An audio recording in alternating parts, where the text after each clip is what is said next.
Donc mon écran s'est bien remis en termes de projection. Très bien. Oui, c'est bon.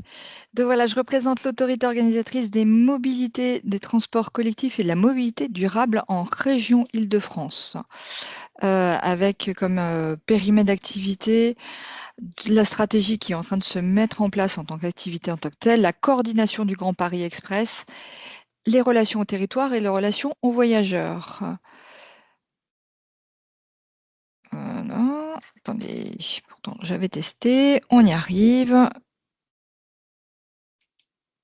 Donc le réseau des transports en Île-de-France, je pense qu'il y a un certain nombre de grandes données que vous devez avoir en tête. La région Île-de-France, 72% de son territoire est rural, plus de 12 millions d'habitants. Ce qui veut dire en face, c'est 42 millions de déplacements quotidiens, tous modes confondus. Et pour ce qui relève du périmètre d'activité et de compétences de l'Île-de-France Mobilité, c'est 9,4 millions de voyageurs par jour sur notre réseau régional. Tout en rappelant que nous sommes le premier bassin d'emploi en Europe avec 31% du PIB et 4,6% du PIB de l'Union européenne. Et une chose importante, parce que ça fait partie de certaines de nos décisions et de notre offre tarifaire, c'est 51 millions de voyageurs par an sur notre territoire. Voilà. Alors, à bien retenir, les grandes compétences d'Île-de-France Mobilité, c'est la planification, l'organisation des mobilités, et ça veut dire organisation des mobilités sur les bus, sur les métros, sur les trains SNCF. Le financement de tout ce système que je vais vous présenter après, dont la politique tarifaire étant au niveau législatif la seule compétence que nous ne pouvons absolument pas déléguer. La contractualisation avec les opérateurs, vous avez tous les opérateurs avec lesquels on contractualise en bas de la slide avec les noms que vous pouvez voir, ceux que vous connaissez bien évidemment, RATP, SNCF. RATP Cap, c'est ce qui regroupe l'ensemble des filiales que la RATP crée quand elle répond à un appel d'offres pour un réseau de bus ou un réseau de tramway. Transilien Voyageurs et Keolis, qui est une des filiales, Transdev qui fait du bus, La Croix-Savac du bus, ATM est un nouvel entrant sur le réseau et qui vient d'Italie, c'est le réseau de transport milanais qui a pris un lot du réseau parisien. Estretto est une filiale de la SNCF et de Keolis qui exploite des tram-trains dans l'Est parisien. Je vais revenir. Île-de-France Mobilité est responsable aussi d'un ensemble de programmation d'investissement et tout ce qui relève de l'information des voyageurs et de l'innovation. Notre gouvernance, que vous devez sûrement avoir en tête, donc nous avons une présidente de la gouvernance politique est tenue par la présidente de la région, Valérie Pécresse, qui est aussi la présidente d'Île-de-France Mobilité et de son conseil. Notre gouvernance opérationnelle, c'est Laurent Probst qui dirige, donc on est près de 800 collaborateurs au sein d'Île-de-France Mobilité. Le conseil d'administration, ce sont 33 membres. Les 33 membres, les voici, à majorité la région Île-de-France avec 17 sièges. Après, chaque département de la région a un siège. La ville de Paris, en tant que département et région, dispose de 5 sièges. Et après, la répartition est entre les établissements de coopération intercommunale, la Chambre régionale de commerce et d'industrie, le MEDEF et les associations d'usagers qui donc font partie de notre conseil d'administration qui se réunit entre 6 et 7 fois par an avec un ensemble de déclinaisons de commissions en avant précédant le conseil d'administration qui couvre l'offre, la tarification, l'économie, la qualité de service notamment. Tout de suite, je vous ai présenté en tant que collectivité, vous avez des interlocuteurs privilégiés avec des rendez-vous pendant l'année, auxquels je vous invite quand vous aurez les invitations à participer. On a des comités de travaux maintenant depuis 2-3 ans tous les 2 ans. L'ampleur des travaux en région Île-de-France est d'une telle importance qu'on donne l'information de à quel moment les réseaux vont être coupés et pourquoi on les coupe. Aussi, vous donner de la visibilité, pourquoi on a des interruptions de trafic et quels sont les transports de substitution qui sont mis en place. Donc là, par secteur, toutes les collectivités sont invitées à participer à ces comités de travaux, un à l'automne et un au printemps. Il y a aussi des comités de ligne sur le réseau ferroviaire qui ont lieu aux alentours de tous les 18 mois, qui permettent de présenter, de faire un point sur la ligne, de présenter la performance d'exploitation et les grands investissements à venir. Par exemple, on a eu un comité de ligne en début du mois de juin sur l'ensemble du RERD et on en a un prochain début juillet sur le RERC. On a aussi des présentations, puisque je vais vous le présenter après, on est donc en phase de mise en concurrence de l'ensemble du réseau parisien. Et lorsqu'on a une mise en concurrence et un nouvel entrant, ou même si c'est la SNCF qui est obligée de créer une filiale, on présente à ce moment-là le nouvel entrant et son organisation. Donc, je vous ai donné pour exemple le T13, avant il était exploité par la filiale de SNCF et Keolis et qui est maintenant exploité par RATP Cap. Donc, on a présenté l'organisation de ces nouvelles entrants exploitants. L'ensemble des documents de ces réunions que je viens de vous expliquer, vous les retrouvez sur le site IDFM, à la fois la présentation qui a été faite et le compte-rendu. Vous avez aussi tout le long de l'année des échanges avec les interlocuteurs métiers sur notamment les évolutions du réseau bus de votre territoire, en sachant que le point d'entrée et notre interlocuteur privilégié, c'est l'établissement public territorial, l'EPCI. C'est à l'EPCI de faire le lien avec les collectivités pour faire remonter les besoins, les difficultés et l'évolution, l'adaptation si nécessaire. Il y a aussi des présentations qui sont faites lorsqu'on a une restructuration du réseau en bus qui doit avoir lieu.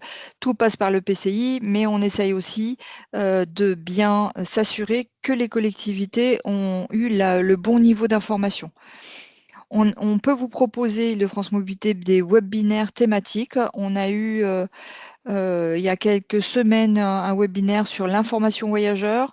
On fait un certain nombre de webinaires sur une nouveauté que sont les covoiturages Île-de-France Mobilité et l'autopartage qui est une nouveauté en cours, qui n'est pas encore en œuvre, mais qui est justement pour partager avec les collectivités les lignes qui sont envisagées, des webinaires.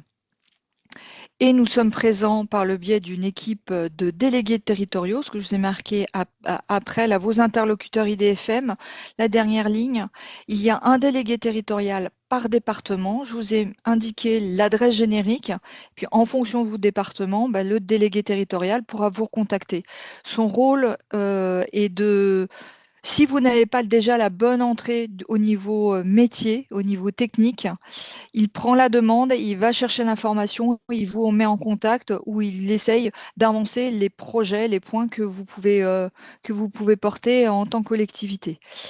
Vous avez les pilotes de réseau. Quand on dit pilote de réseau, c'est les pilotes de réseau bus. Chaque réseau bus a un pilote et c'est le référent pour le PCI. Et après, vous avez les directions métiers. Si vous avez un sujet sur une gare routière, sur un parking vélo, sur un plan local de mobilité, il y a nos directions métiers qui sont vos interlocuteurs. Et nous sommes par ailleurs sur les salons d'élus. Donc, on vient de faire le salon du 93. On a été présent à l'AMIF. On sera présent le juillet dans le 91. Et puis à la rentrée, il y aura le 94, 92, 78. Et on vient de passer le 95 la semaine dernière. Je vous ai mis tout de suite la répartition entre qui fait quoi entre IDFM et les territoires. Pour bien vous mettre en tête la répartition entre Île-de-France Mobilité et les territoires. Sans tout passer, mais je peux aller déjà à la fin, bien avoir en tête que pour tous les aménagements de voirie en faveur des bus, il y a un financement de l'Île-de-France Mobilité à hauteur de 70%. C'est les collectivités locales qui financent les 30% et qui assurent la maîtrise d'ouvrage. Pareil pour les points d'arrêt. Voilà, je ne sais pas si vous avez des questions. Je vous passerai des questions à la fin d'une séquence.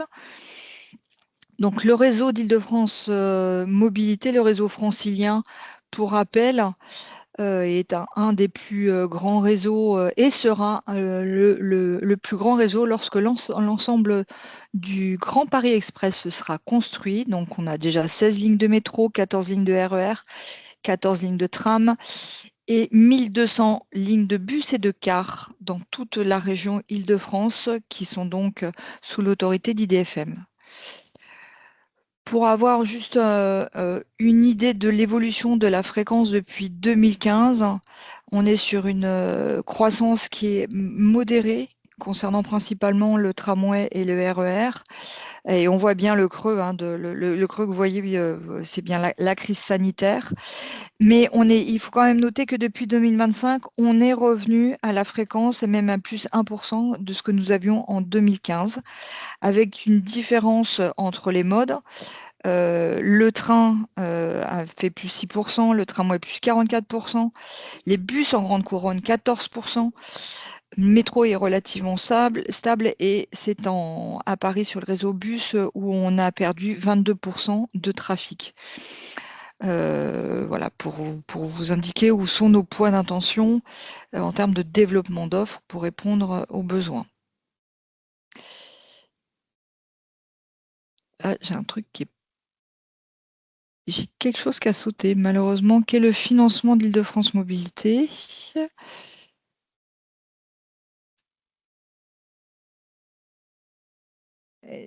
Accordez-moi 30 secondes.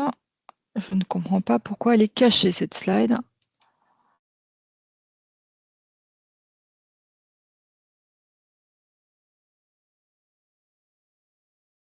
Voilà. Comment les transports publics sont financés? À bien avoir en tête que le budget d'Île-de-France Mobilité, c'est plus de 13 milliards par an. Les plus gros contributeurs au financement des transports en commun, ce sont les entreprises, avec le versement mobilité, que vous voyez à plus de 6 milliards, et le remboursement que font les employeurs de la carte Navigo, puisque c'est une obligation légale de rembourser aux salariés minimum 50% de carte Navigo.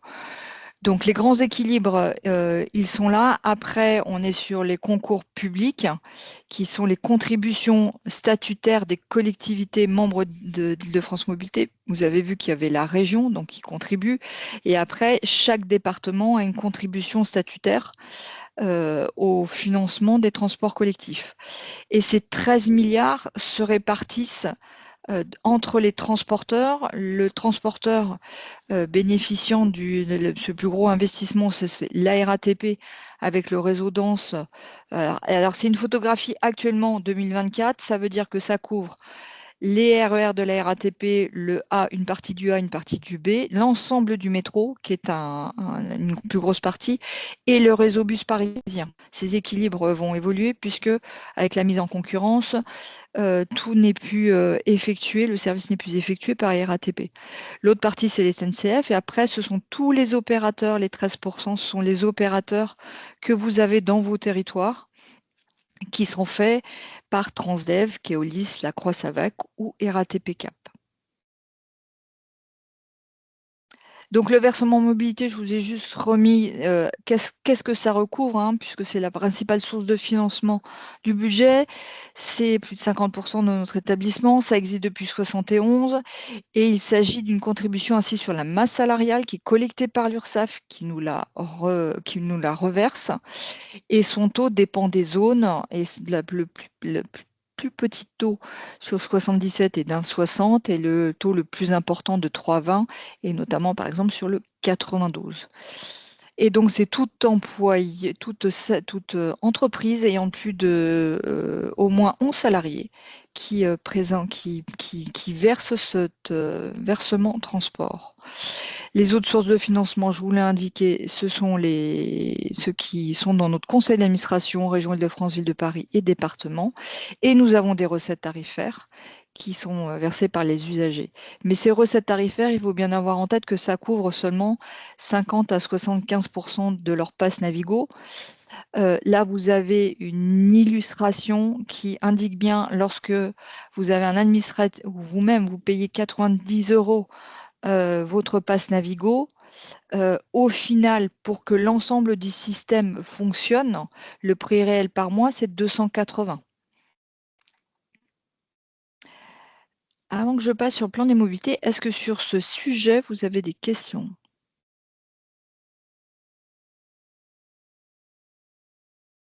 Je n'en vois pas. Très bien. Île-de-France Mobilité, c'est aussi le plan des mobilités en Île-de-France. Ce plan des mobilités, il est adopté par la région Île-de-France et il est porté par Île-de-France Mobilité. Et c'est vraiment un outil de planification, un cadre stratégique qui guide l'organisation et développer et transformer les mobilités du quotidien pour permettre l'accessibilité des territoires. Ce document inscrit la région sur une trajectoire de neutralité carbone à l'horizon 2050. Et pour illustrer, je vous ai indiqué pour la partie déplacement de voyageurs que l'objectif sur le plan de mobilité 2030, c'est de réduire de 26% les émissions de gaz à effet de serre, avec comme levier de baisser de 15% la voiture et la moto en termes de déplacement, et effet corollaire d'augmenter de 15% les déplacements en transport en commun et de multiplier par 3 les déplacements à vélo, ce qui explique aussi ce que je vais vous présenter, l'ensemble des politiques en faveur du vélo menées par Île-de-France Mobilité. Le plan des mobilités d'Île-de-France, c'est aussi une déclinaison au niveau territorial qui se nomme des plans locaux de mobilité et c'est un outil à disposition des territoires. Ça vise à structurer au niveau intercommunal, hein, alors qu'avant on était bien au niveau régional, les mobilités actives, le vélo, la marche, la voirie, le stationnement et l'organisation globale des déplacements. Ça s'inscrit dans un cadre législatif, hein, le Code des transports, et ces plans locaux de mobilité sont portés par les intercommunalités. Ce que vous avez sur la carte, c'est les intercommunalités qui, c'est en fonction du nombre d'habitants, devraient... euh, Excusez-nous, madame, mais les slides ne défilent plus. On est toujours sur la slide transport, Ah, hein, comme c'est. pardon, je défile ailleurs. Mon Dieu. J'ai 3 écrans et ça explique... Alors, c'était le versement mobilité, les autres sources de financement, le pass Navigo.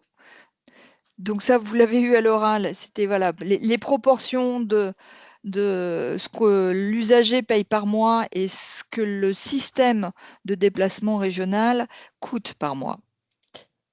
Le plan de mobilité, donc avec l'objectif 2030, moins 15% de déplacement voiture, plus 15% de déplacement, et multiplier le vélo par 3.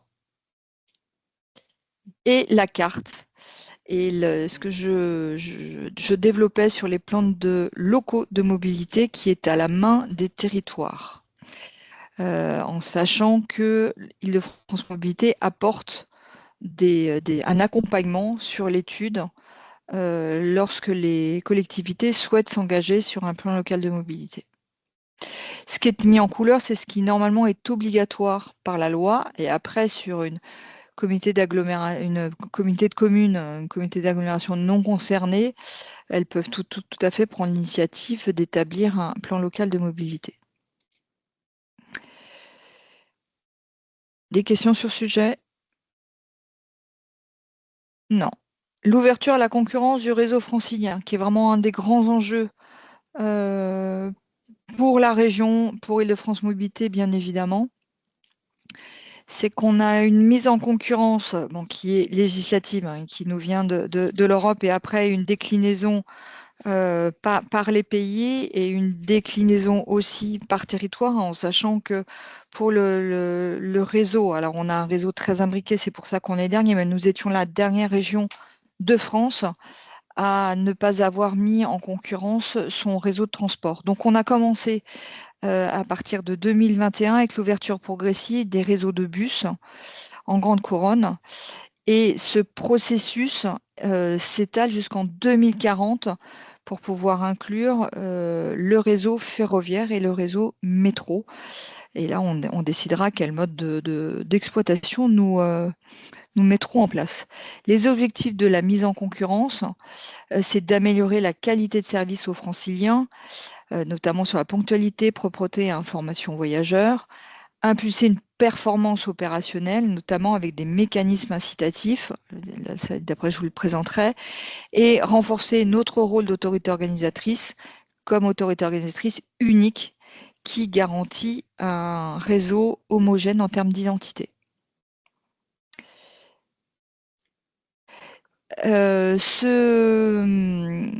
Cette frise vous permet de voir effectivement l'étalement que nous avons sur la mise en concurrence. Comme je vous ai indiqué, alors on a effectivement la première mise en concurrence, ça a été Véligo, hein, les vélos en location dès 2019.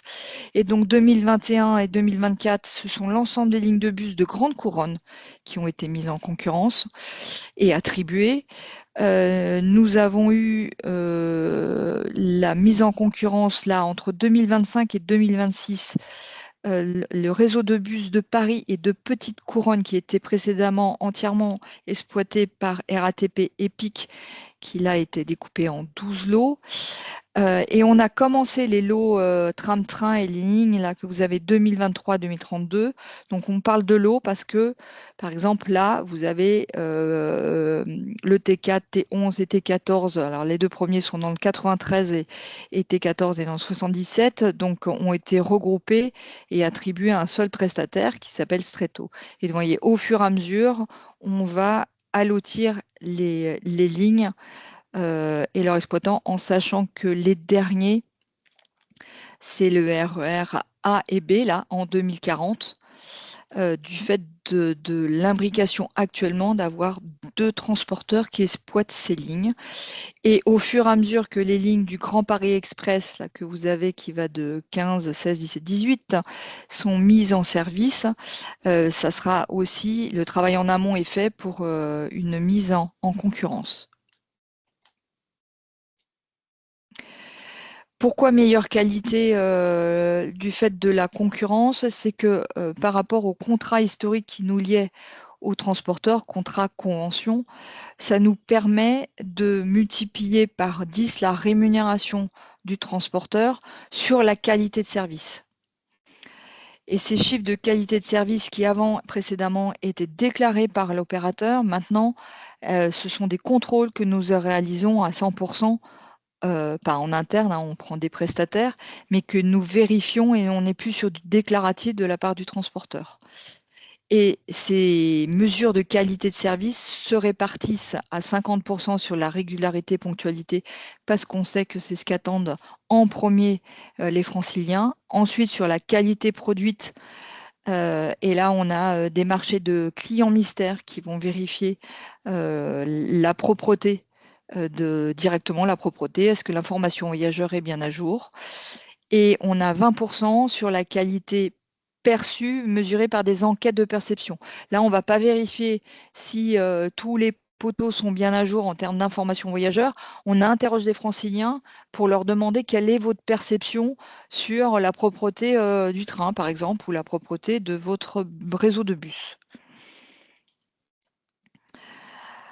Le réseau de surface, donc je vous avais déjà dit précédemment, en région Île-de-France, c'est 1900 lignes de bus et de cars. Ça recouvre 30 000 salariés et plus de 10 000 bus et cars. Et entre 2015 et 2024, on a développé l'offre à plus de 20%. Donc sur la région Île-de-France, ce sont 35, sur la grande couronne, ce sont 36 contrats qui ont été définis, qui collent au plus près des bassins de vie des franciliens et qui sont répartis, vous voyez, entre Transdev, Keolis, La Croix-Savac et RATP Cap, qui sont les opérateurs transport sur la Grande Couronne. La révolution de l'année précédente, ça a été le découpage de l'ensemble du réseau de bus parisien donc en 12 lots. Vous avez la répartition de qui les a gagnés et c'est là que vous avez un transporteur italien ATM qui a eu la DSP sur l'ouest parisien. Pour avoir un ordre d'idée, l'équivalent de ces DSP, ce n'est pas des petites DSP. Toutes les DSP parisiennes sont l'équivalent d'un réseau de province. La 42, ça peut être l'équivalent du réseau de Nantes. Il y en a un, c'est l'équivalent du réseau de Toulouse. Voilà, on n'a pas fait des petits morceaux, mais en revanche, en ayant découpé, ça nous permet d'avoir une finesse de pilotage en tant qu'autorité organisatrice plus fine.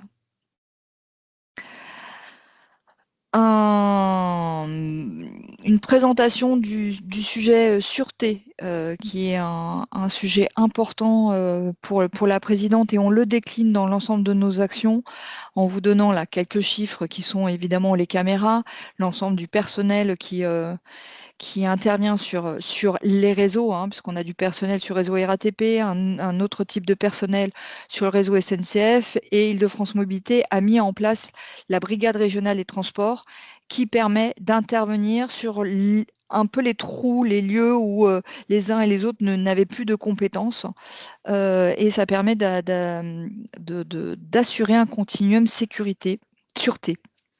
Je vous indique, et n'hésitez pas à en parler autour de vous, que Île-de-France Mobilité a mis en place une convention tripartite, collectivité, IDFM, transporteurs, pour les collectivités qui ont une police municipale afin d'assurer le continuum sûreté. Et donc, ça permet aux policiers municipaux en tenue de circuler librement, gratuitement sur le réseau de transport de bus de sa collectivité, de son périmètre d'intervention. Et en contrepartie, en tous les cas, de fait de leur présence en tenue, bien évidemment, ça permet d'assurer une présence sûreté dans les bus. Et aussi, lorsque la brigade régionale des transports, avec les équipes de sûreté de chaque transporteur, fait des opérations coup de poing, des présences renforcées sur les réseaux, d'avoir la police municipale en plus autour d'eux pour accompagner ces actions alors pour assurer la sûreté, mais aussi sur la lutte antifraude, qui est aussi une politique importante et largement développée depuis l'année dernière. L'objectif étant d'augmenter les recettes et voilà, la continuité. Pour vous illustrer que le réseau est en pleine évolution, au-delà de la mise en concurrence, qui est vraiment l'évolution, vous avez compris, pour les 20 années à venir, on en a déjà 5 qui sont passées et on en a encore 15 en travaillant sur l'allotissement au fur et à mesure pour la mise en concurrence. Il y a aussi des projets majeurs, et le remplacement du matériel roulant est extrêmement important et couvre un budget très important. Donc, il y en a un premier, suivant vos territoires. Je ne sais pas si vous êtes desservi par la ligne E ou le RERD. C'est du nouveau matériel roulant NG, qui veut dire nouvelle génération, qu'on développe donc sur ces lignes-là et aussi sur la ligne P. Un déploiement qui va aller jusqu'en 2030, et avec des montants importants, puisque l'ensemble des 260 trains achetés par Île-de-France Mobilité et mis à disposition de ces opérateurs de transport, c'est 5,8 milliards. Vous avez aussi, pour ceux qui sont traversés par le RERB, les remplacements du MI20 avec l'achat de 146 rames. On a un calendrier prévisionnel qui était initialement 2025-2030. Alstom ayant quelque peu recalé son calendrier de livraison. Ah non, j'étais un peu vite. On a un deuxième matériel roulant qui est en train de remplacer l'ensemble des rames, aussi sur 4 lignes, la D, la N, la R et la V, avec un déploiement qui a largement commencé depuis 2017, mais qui se poursuit jusqu'en 2028. Autre transformation importante est là sur le réseau de métro, c'est des nouvelles rames que sont le MF19, qui ont déjà commencé à arriver sur la ligne 10 en fin d'année dernière, et qui est prévu en termes de déploiement sur les lignes prioritaires que je vous ai marquées en objectif, là, qui va de la 3, 7, 8, 10, 11, 12. Donc voilà, fort investissement aussi de la part d'Île-de-France Mobilité pour renouveler le matériel roulant du métro. Alors là, c'est peut-être plus anecdotique parce que ça n'est que sur le territoire du 94, mais dans la transformation, on a un nouvel alignement qui est arrivé avec le câble C1, qui dessert une partie du territoire du 94, qui est un projet innovant et qui trouve son public. Autre projet, et alors j'ai pas de ça spécifique, mais bien avoir aussi en tête la transition énergétique sur l'ensemble des bus, où on a un engagement d'avoir des bus propres d'ici 2028. Il y a un certain nombre de décalages du fait des retards de livraison de notre principal prestataire qui est Iveco, même si on a réparti et commandé sur d'autres industriels que peuvent être Mercedes ou MAN. Là, le TZN4 qui dessert des villes dans le 91, c'était un matériel innovant puisque c'est un bus électrique en 24 mètres. C'est un des premiers du monde. Est-ce que sur ce sujet précédent, vous avez des questions? Je n'en vois pas non plus. Non plus. Mobilité durable et voilà, tout un autre pan de la politique développée par Île-de-France Mobilité sur les mobilités durables et intermodalité. La politique vélo, hein, comme je vous l'ai indiqué, un des objectifs au niveau régional, c'est de multiplier par 3 la pratique du vélo. Pour mobilité, pour améliorer la pratique du vélo, qui s'est largement bien améliorée post-Covid. C'est près de 60 millions par an qu'on apporte au système, avec 4 grands piliers: développer les parkings vélos en gare pour avoir des stationnements en consigne et en libre service, mais la consigne était vraiment importante et c'était un des freins d'utilisation des vélos, notamment depuis que le vélo électrique a fait son entrée dans les pratiques. Île-de-France Mobilité aide aussi à l'achat des vélos, donc n'hésitez pas à relayer ça aussi dans vos territoires. Avec 7 types de vélos qui peuvent être aidés, comme il y a 7 types du vélo le plus simple au vélo cargo, on a des primes qui sont différentes, que je retrouve dans le slide d'après. On a mis aussi en place un système de Véligo location, c'est-à-dire des vélos longue durée, mais maximum 6 mois, qui peuvent être loués, et on aura d'ici 2032 jusqu'à 40 000 vélos disponibles pour les franciliens. L'idée est de les mettre à la pratique vélo avant de passer le cap d'acheter et après d'aider à l'aide à l'achat. Et dernier pilier, c'est le développement des maisons du vélo, avec 2 types de maisons du vélo: des maisons du vélo fixes régionales, 40 qui sont prévues d'ici la fin de l'année, et aussi des vélos, des maisons du vélo mobiles qui peuvent s'installer dans vos territoires, dans les espaces, qui peut être un parvis de mairie, un parvis de gare, sur une base de loisirs, un marché, pour pouvoir présenter l'ensemble de la gamme des vélos qu'il est possible de louer pour les Véligo. Donc notre objectif, c'est bien de développer plus de 140 000 places de stationnement de vélo d'ici 2030 et de pouvoir combiner les trajets vélo, train, tramway avec les consignes fermées, les arceaux et l'état d'avancement. Donc notre objectif est d'en avoir 40 000 et actuellement, nous avons déjà 28 000 places de créer dans les gares. Au-delà du stationnement, ce que je disais, c'est l'aide à l'achat. Donc l'aide à l'achat, ça va de 100 à 1 200 € en fonction de si c'est un VAE, un vélo adapté. On a aussi des subventionnés vélos adaptés pour les personnes en situation de handicap. Et le Véligo location, ce que je vous expliquais précédemment. Avec le Véligo location, où on a développé près de 19 modèles qui vont du modèle pliant mécanique cargo, mais aussi des vélos pour les professionnels. Les maisons du vélo, donc actuellement, il y en a déjà en 4 qui sont en place, là, les Hermont, Bonne, Juvisy. On voit l'espace, là, c'est vraiment un espace où les gens peuvent aller retirer leur vélo Véligo.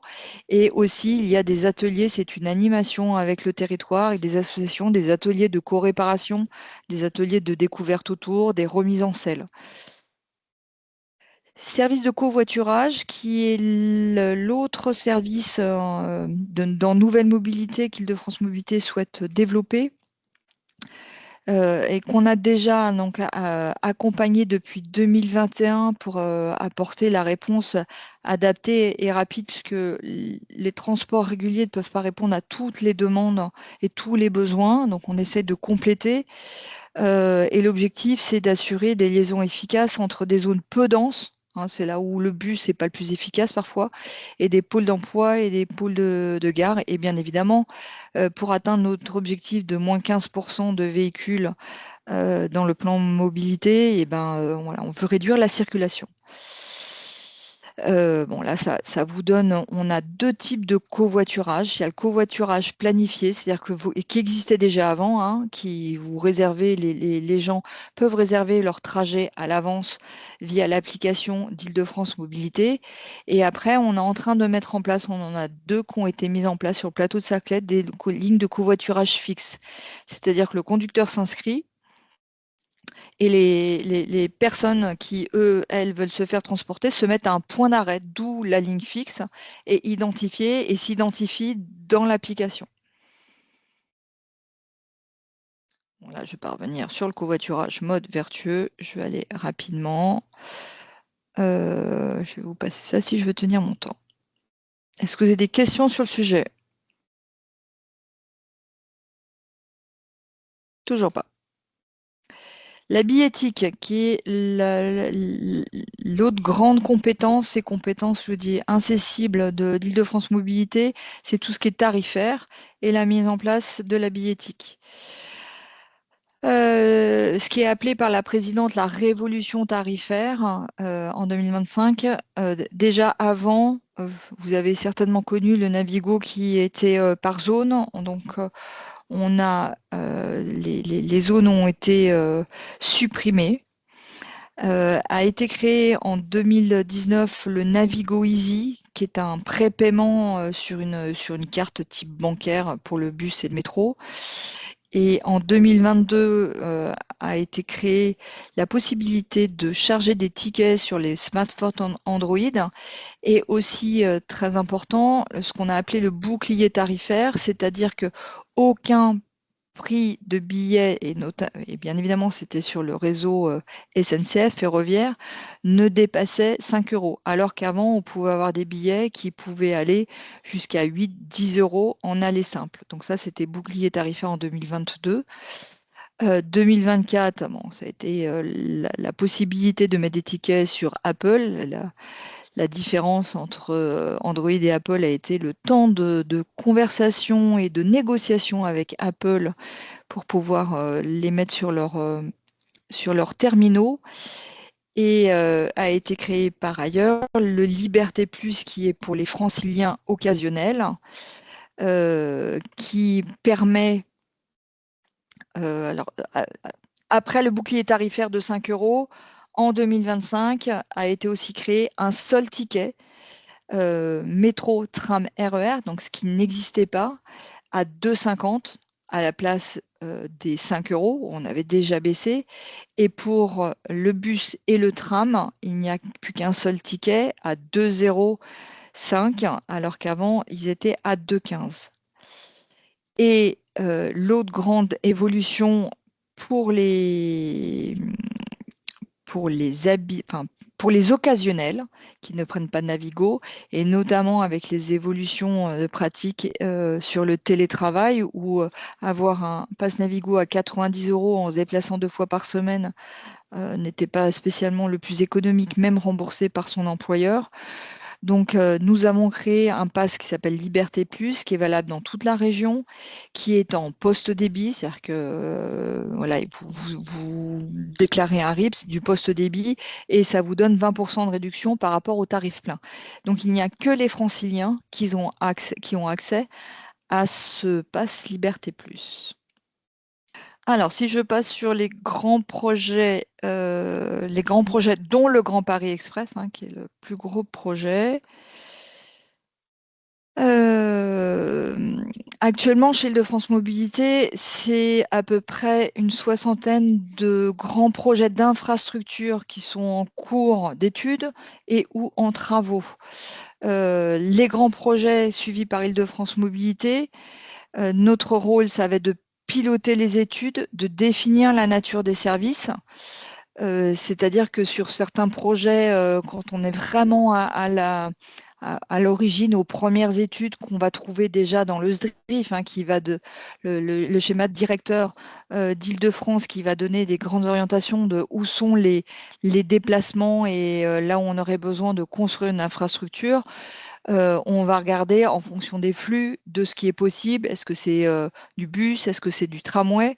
Donc voilà, c'est piloter ces études et de la nature du service que je dis. Est-ce que c'est un bus? Est-ce que c'est un tram? Est-ce que c'est un bus à haute service? À quel moment on a dit bah c'est pas un bus, c'est un câble, par exemple. Donc ça c'est vraiment dans le périmètre d'activité de compétences d'Île-de-France Mobilité. D'organiser la concertation en coordination avec l'État, la région, les départements et les partenaires là où les projets sont inscrits, ils vont se développer. Et on peut assurer, Île-de-France Mobilité peut assurer la maîtrise d'ouvrage des projets. Le câble C1, c'était une maîtrise d'ouvrage Île-de-France Mobilité. Des tramways, le T12, le T13, le T9, le T10, c'était des maîtrises d'ouvrage Île-de-France Mobilité. En revanche, des prolongements de métro, on garde la main jusqu'à l'enquête publique. Et sur la phase construction, on délègue notre maîtrise d'ouvrage à la RATP, par exemple. Et là, je vous ai donné un certain nombre d'exemples de projets qui sont soit à l'étude, soit en travaux, hein. Le T13, le prolongement du T13 vers HR Poissy phase 2 est actuellement en travaux. C'est Île-de-France Mobilité qui a la maîtrise d'ouvrage. Vous avez des TZN, ça c'est vers Melun, le 2 dans le 93, le 3. Le 4, on l'a mis en service. Et le 5, c'est entre Bibliothèque, Choisy, en passant par Ivry et Vitry. Et la particularité des lignes de métro 15, 16, 17, 18. Donc là, on est vraiment en tant que autorité organisatrice. Donc le Grand Paris Express que je vous représente là, que vous devez avoir en tête, me semble-t-il, parce que c'est un énorme projet de 200 km de ligne de métro. On va doubler les kilométrages de métro. Donc 20 en aérien, c'est 68 stations supplémentaires. Avec un coût actuellement qui est à 36 milliards et un horizon de mise en œuvre 2030-2035 sur les lignes actuellement définies telles que vous les avez là, c'est-à-dire 2030-2035, c'est pour celles qui qui ne sont pas en grisé, hein, c'est bien les vertes, les oranges et les rouges. Donc 4 lignes, la 14 qui a déjà été mise en service sous maîtrise d'ouvrage, la RATP.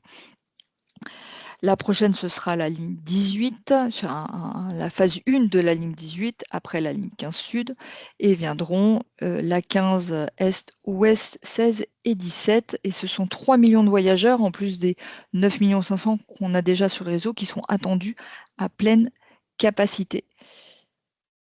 Et ce qu'on espère surtout, en tous les cas, c'est ce que nous montrent les études de trafic, hein, de répartition sur lesquelles on se base, c'est que ces réseaux qui vont permettre, et là on ne le voit pas, c'est pas représenté, mais qui sont extrêmement interconnectés avec le réseau actuel, devraient soulager les lignes existantes.